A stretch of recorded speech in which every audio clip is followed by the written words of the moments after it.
So here we have plain white cake, and I baked this earlier. What I'm going to be doing with it is making what's called poke cake. It's P-O-K-E, poke cake. Kind of hard to say. It doesn't really flow off the tongue. Okay, so after you bake it, and you see mine split, but this doesn't matter because essentially we're just going to be flipping it upside down and icing it afterwards anyway.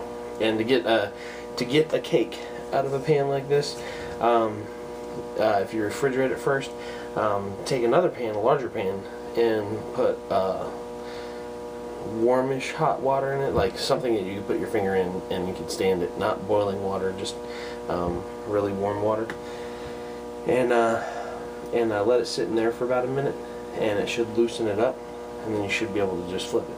Now what we're doing here is we're going to take a skewer, and you can use like a fork or something like that, large fork like the grill fork, poke holes in it, and then what you do is you take and mix up jello and you pour on top of this, and it should soak down into the holes. Okay, so I'm feeling here that seems to be fairly solid too, so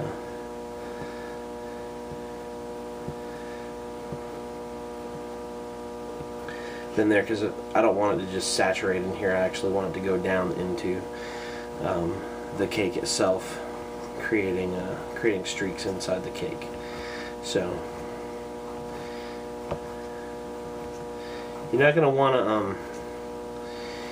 to poke it like all the way like I'm not going all the way down to the bottom, because you don't want it to poke through the cake, because then you've got a jello-y mess on top of the cake when you pull it out. But you should go in most of the way, and obviously the thicker the parts, the deeper you're going to go in. And that looks like it's pretty good.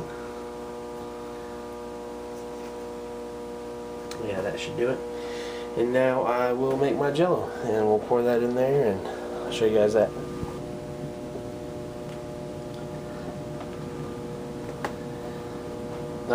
Just in case you forgot how to make jello out of the box, usually it's boiling water and then cold water. And what I'm going to do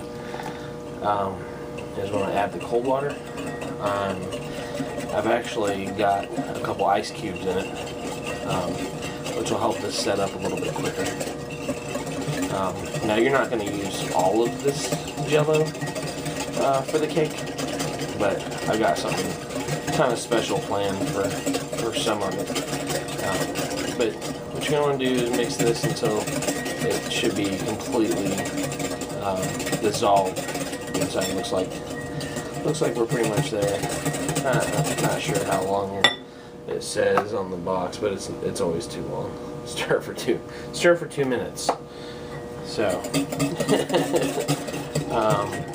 that's a little excessive. You don't have to stir for 2 minutes. I think they think that you probably are very weak and have a very slow moving stir.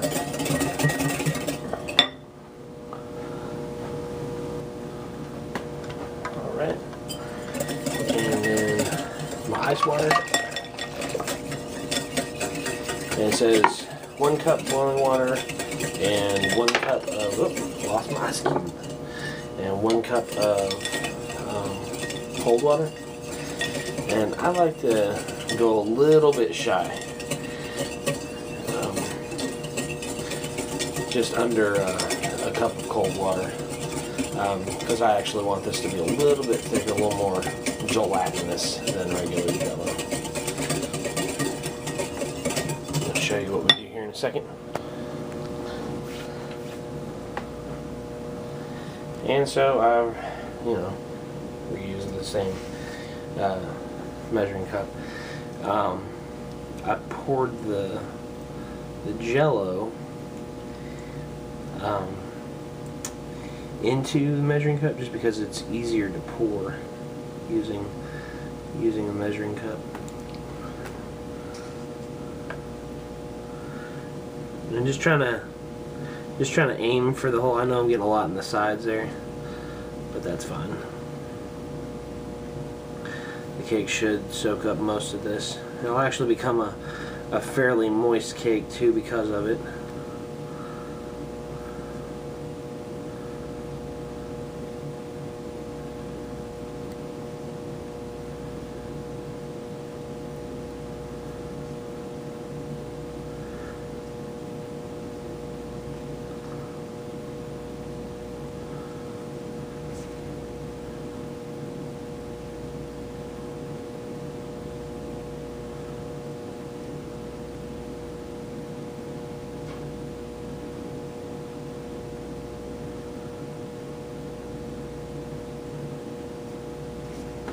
Okay, looks like I've got most of them, so go back in there and I'll just use that like regular jello. And flavor, this is black cherry, and I use black cherry because it's a darker color, so the streak should show up a little bit better. Okay, so pull the cake out of the pan. You see like a little bit stuck in the pan, but that's fine. We're going to ice this now, and I actually did something a little bit extra with the icing, and I'll show you a little trick on that here in a little bit. There was of course, you know, when you bake a cake, usually it mounds up. This one did, and so what I did was I just cut that off, so that way it sits down in the plate kind of nice. And if you've got like a cake plate, or you know, serving plate or something like that, you want to put it on and make it fancier, you can. This is just, you know, for demonstration purposes only. Yeah, I never said I was a professional cake decorator. Not really. I mean, I can make them look pretty, not as much. Okay, so here's the trick. In the bag, I took some of the icing that I was putting on top, and I took a little bit of the jello and mixed it together. And yeah, I don't know if you can see, it's kind of a pink color. But not a lot of people are pastry chefs, so I know a lot of you guys don't have a bag, a pastry bag. But a little trick, if you want to kind of make it a little bit fancier, just cut the tip off of just a regular bag, and you got yourself an instant pastry bag. Pretty cool stuff.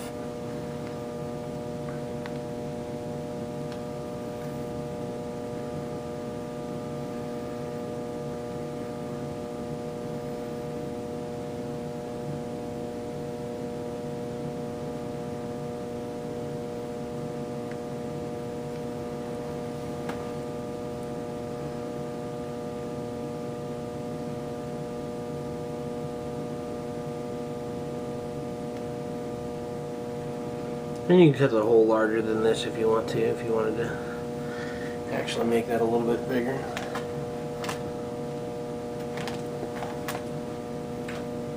I like that. And then once you actually put this back in the fridge, it'll set up and solidify even more. And I'm going to do one final touch on this, and I'll show you a neat little trick with strawberries. Right, I'm actually going to use the back side of one of my favorite cutting boards, and the reason for this is when you're cutting strawberries, they have a tendency to stain the board, and I don't want that like displayed. So, strawberry, and what you're going to do essentially is you're going to cut in a whole bunch of small slices, but you're not going to cut all the way through.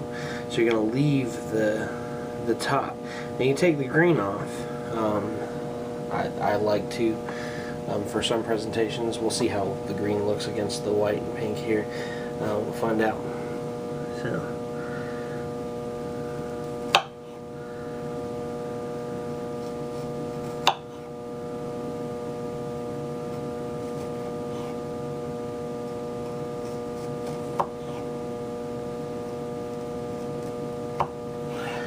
Alright, and so you still have your strawberry, it's still whole, and you just cut slices in.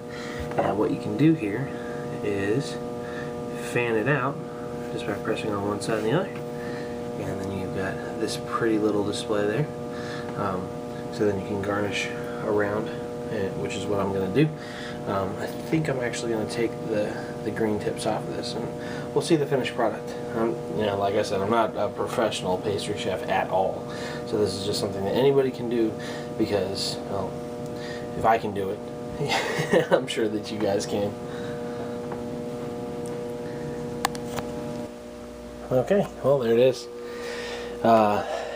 After, let's set this up. Oh, see, there's the stains on the cutting board I was telling you about. So that's what it looks like. I apologize for the colors. This camera doesn't seem to be able to pick up these colors very well, but something fairly simple that you can do. And let's cut into this so you guys can see.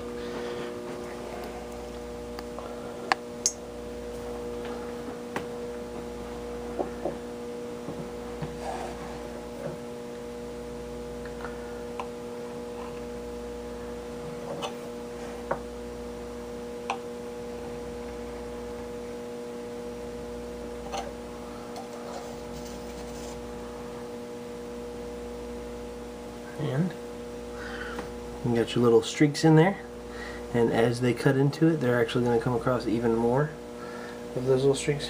This side doesn't have any, but because of where the holes were, so they're just random streaks in the cake, and it's really, really moist. I would recommend refrigerating it again after you do this. Get it all decorated and everything, just to have that extra icing set. So there you go. There's poke cake. A whole bunch of different variations. You can use whatever kind of icing you want to. Some people use whipped cream for icing or frosting, and I'm not a big fan of whipped cream on a cake, so I prefer regular icing. But yeah, there you go. Poke cake. Hope you guys enjoyed it.